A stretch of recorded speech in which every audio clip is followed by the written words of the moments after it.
Mathieu, ça va? Ça va? Très bien. Mathieu, si on disait un petit mot de Delon, on vient de le voir monter les marches. Ouais, qu'est-ce qu'il représente pour vous? Qu'est-ce que c'est Delon pour moi? Delon, c'est... Pour les gens de ma génération, Delon, c'est quelque chose de spécial parce que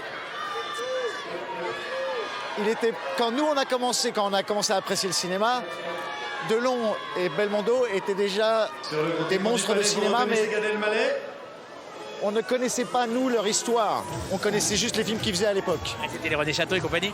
Et les films dans les années 80, c'était pas le top. Voilà. Donc quand on a découvert ensuite qui ils étaient et qu'on a découvert toute l'histoire du cinéma à travers eux, surtout celle de... Enfin, bon, les deux, mais celle de Alain, elle est vraiment assez incroyable. Le voir aujourd'hui à 82, je crois. 82, c'est absolument génial et c'est vraiment pas seulement toute l'histoire du cinéma, mais une partie, et j'ose le dire, une partie de l'histoire de France. Parce qu'il a une histoire avec Dien Bien Phu, enfin avec la guerre d'Indochine, il a toute une histoire de faire résonner la France dans le monde entier et je pense qu'on sera toujours associés, nous serons toujours associés à son nom. Je sais que vous êtes un énorme cinéphile et que vous connaissez la carrière de Terrence Malick par cœur.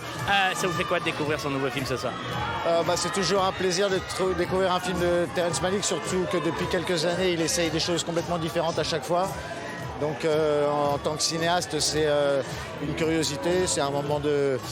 je crois qu'on est tous les cinéastes au monde, on est d'accord pour dire que aller voir un film de Terrence Malick, c'est un moment de recueillement et de sagesse. J'ai déjà vu et c'est un de ses meilleurs, vous allez vous régaler. C'est vrai? Je dirais rien de plus. Ah super. Alors, merci Mathieu, merci infiniment. On va parler avec